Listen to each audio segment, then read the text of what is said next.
Hey, you subscriber people, it's me, Michael. I am back again in front of the camera, as you can see, and I'm going to be doing a video on another conspiracy theory video, because even though the first one didn't upload, I'm going to do the second one. I'm going to do another one. This one is going to be on the Philadelphia experiment. Now, if you haven't heard of the Philadelphia experiment, that's okay. It's basically, there was a battleship called the USS Philadelphia. That's why it's called the Philadelphia Experiment, not because it was in Philadelphia. I learned that. I did know a little bit about this, but not much. But anyway, the Philadelphia Experiment, basically, they were trying to time travel. The story goes, it's experimental technology that the military is trying to use on a battleship. And it's supposed to time travel, but instead, now reports vary. Some people say it turned invisible for a period of time, which I can't remember the period of time. It's the same period of time every time, but it's the effects that are different. Some people say it turned invisible and there was like sailors and stuff walking around on it and it was invisible. Some people say it teleported to some landlocked state and then back. And there's a lot of actually theories on what it does. But the Philadelphia experiment, and then after it came back, there's sailors embedded in the hull, gone insane, stuff like that. There was at least 10 sailors that were just completely missing, and a lot of people just write it off as a conspiracy theory, which technically I guess it is a conspiracy theory, but it was supposed to be time travel. And the way it supposedly works was, and this works within relativity, even though Einstein says it doesn't. Einstein's theory of relativity, basically, like what I know about relativity, it increases the mass of the object enough that it bends space-time. And like the heavier an object is, the more it has the capability to bend space-time. And it supposedly generated enough energy to generate mass big enough that it would move it close enough to the speed of light that was essentially time traveling. At least, I think that's how it was supposed to work. Like, just that would be a colossal amount of energy, by the way. Holy butts. But it was supposed to just generate enough energy that it would increase the mass of the ship, like, past the point where basically they increase the mass so it was bending space-time, and then they would decrease the mass, and when space-time bulges back, it shoots it. It's kind of like warp drive, I guess, for Star Trek. I haven't seen Star Trek, but I have a dirty friend, and that's what he says how warp drive works. Basically bends space-time, and but that's how it was supposed to work. Now that's not how it worked at all. Instead, there's been reports of it turning invisible, which might make sense. I mean, it's generating a butt ton of mass with all that energy. So the energy outflowing could feasibly, if tuned to the right frequency, bend visible light around it. But then there'd be like a mirage looking thing there rather than just nothing, or whatever's behind it, though that might work, whatever's behind it, but it would slowly expand for that time rather than just fill the whole ship anyway. Like, it would start out, there's a little blob of invisible in the middle of the ship, and it would expand for the whole time of the experiment.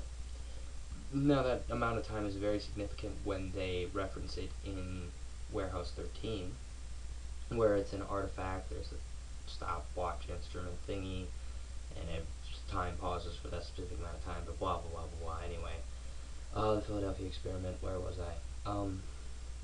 There's the whole invisibility, and as for people getting embedded in the hull, space-time does not like it when you make bulges where there should not be bulges, where you press down that much. And I figure that if it did generate a temporary contortion of the space-time continuum, it would, the energy of it trying to bounce back could technically change location frequency, for lack of a better term, of the sailors, therefore embedding them in the hull of the ship. As for people going insane, well, I suppose moving that fast would make you see some pretty woogity stuff. And this, as for the sailors going missing, some of them, you're moving fast enough that your particles could feasibly change something like quantum frequency, maybe, or just disassociate altogether, maybe from this universe. But I'm not getting into multiverse theory. That's complicated as butt. But anyway, that the Philadelphia experiment, how it was purported to work, not exactly feasible. Just because of the gratuitous amounts of energy, not like more than power thirst energy, but like it just because of the gratuitous amounts of energies that would be required to do something like that would be insane. They could feasibly run. They could still be running the planet's electrical systems off of an energy like that, for crying out loud. So I'm thinking it's just a creepypasta conspiracy theory type thing, but some of the science does line up from my understandably weak understandably fuzzy parsing of quantum mechanics and everything. So yeah, that's another conspiracy theory that doesn't really hold much water, even though it's actually pretty well detailed. I mean, it just doesn't really hold much water, because that much energy, if you had a way to generate that much energy, you wouldn't use it for a weapon. Or if you're gonna use it for a weapon, you might as well fire energy beams, for crying out loud, rather than trying to bend the space-time continuum. And second of all, if you know how to transfer energy into matter, why don't you just make something generate electricity, and then make that machine make it into diamonds? The heck? I mean, like, you could do so much better stuff. You could weaponize it even better than what they tried to do. If they had if they had a device like that, they could be doing such cooler stuff than that. I mean, it just doesn't. No. There's been some eyewitness accounts, and some of them line up and some of them don't. But I'm gonna call poop on it, just because a machine like that, they wouldn't use it for time travel research. They'd use it elsewhere if you can generate that much energy, for crying out loud. Anyway, that's gonna be the video, because I don't even know how long this video's been. But that is my opinion and some backstory into the Philadelphia experiment. Oh, Minecraft videos. If you guys like the Minecraft videos, please let me know, because I can only do them during the school year. Blah. I guess I'm gonna start my outro now.